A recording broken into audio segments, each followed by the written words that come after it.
নমস্কার বন্ধুরা, mixed fusion সোমার পাকশালায় আপনাদের সবাইকে স্বাগত। আমার এক বন্ধুর অনুরোধে আমি আজকে আপনাদের সাথে শেয়ার করছি প্রেশার কুকারে কিভাবে ঝরঝরে ভাত বানাবেন সেই রেসিপি। প্রেশার কুকারে আমরা অনেকেই ভাত ঠিকঠাকভাবে বানাতে পারি না, অথচ আমাদের সময়ের অভাবে কিন্তু প্রেশার কুকারে ভাত বানিয়ে নিলে ভীষণ তাড়াতাড়ি এবং খুব চটজলদি ভাত হয়ে যায়। মাত্র 10 থেকে 15 মিনিটের মতো সময় লাগে।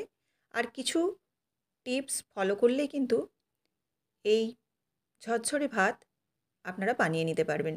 তো দেখুন, প্রথমে প্রেশার কুকারে আমি যে বাটিটা নিয়েছি সেই বাটিতে আমি চালটা মেপে নিচ্ছি। প্রথমে আমি 1 বাটি দিলাম, আবার এবারে দিয়ে দিচ্ছি 2 বাটি। হ্যাঁ, এই বাটির পরিমাপটা যেহেতু একটু বড়, সেজন্য এই বড় বাটিটাই আমি মেপেছি।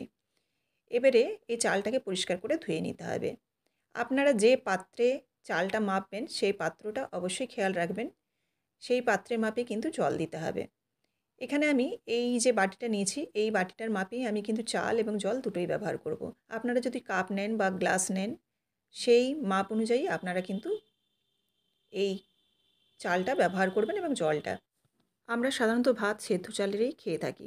তো এখানে আমি সেদ্ধ চালই ব্যবহার করেছি। আর চালটাকে খুব পরিষ্কার করে 3 থেকে 4 বার আমি খুব ভালোভাবে ধুয়ে নিয়েছি, যেহেতু চালে নোংরা থাকে। এবার দেখুন, এখানে চালের ডবল জল দিচ্ছি আমি। 2 বাটি দিয়ে দিলাম, দিয়ে দিচ্ছি এবার 3 বাটি, আর দিয়ে দেবো আরেক বাটি, 4 বাটি। যদি আপনারা 2 কাপ চাল নেন সেখানে 4 কাপ জল লাগবে, আর যদি 3 কাপ চাল নেন তাহলে সেখানে 6 কাপ জল লাগবে। তো আপনারা জলের পরিমাপটা অবশ্যই বুঝতে পেরেছেন। এই জলের পরিমাপটা যদি ঠিক থাকে তাহলে কিন্তু ভাত একদম ঝরঝরে হবে। এবার দেখুন, প্রেসার কুকারে আমি ঢাকাটা বন্ধ করে দিলাম সিটি দিয়ে, রাবার দিয়ে দিয়ে এবার গ্যাসে আমি বসিয়ে দেবো এখানে। এটা 2টো সিটি আমি দেবো। 2টো সিটি হলেই কিন্তু বন্ধ করে দেব। বন্ধ করে সঙ্গে সঙ্গে কিন্তু প্রেসার কুকার খুলব না। মোটামুটি 15 থেকে 20 মিনিট বা তারও বেশি একটু রেখে দেব। দেখুন, আমি 20 থেকে 25 মিনিট রেখে দিয়েছিলাম, তারপর কিন্তু খুলছি। আর ভাত দেখুন একেবারে কিন্তু ঝরঝরে হয়েছে। অবশ্যই জল এবং চালের পরিমাণটা ঠিকঠাক রাখবেন, তাহলে কিন্তু এরকম ঝরঝরে ভাত হবে।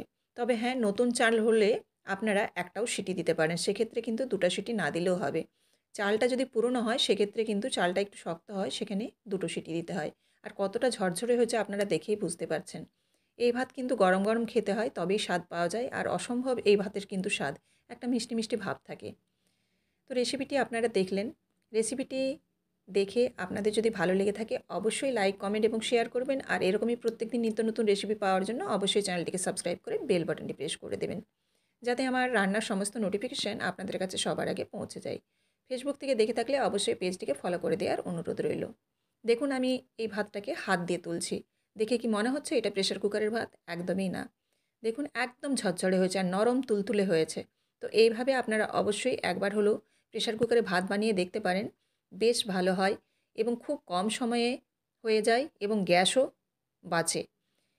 প্রেশার কুকারের ভাতে ফ্যান থাকে, সেজন্য কিন্তু একটু চিটচিটে হয়। তো আপনারা ফ্যান ছাড়াও যদি প্রেশার কুকারে চটজলদি ভাত করতে চান, সেই রেসিপিও আমি কিন্তু নিয়ে আসবো। তবে আপনাদের অবশ্যই কমেন্টে জানাতে হবে যে ফ্যান ঝেড়ে যে ভাত প্রেশার কুকারে চটজলদি, সেই ভাতও আমি নিয়ে আসবো। তবে আপনারা যদি কমেন্ট করে জানান অবশ্যই আমি আপনাদের অনুরোধে নিয়ে আসবো। আবারও আপনাদের সাথে আগামীকাল দেখা হচ্ছে নতুন কোনো একটি রেসিপির সাথে। সবাই ভালো থাকবেন। সবাইকে জানাই অনেক অনেক ধন্যবাদ।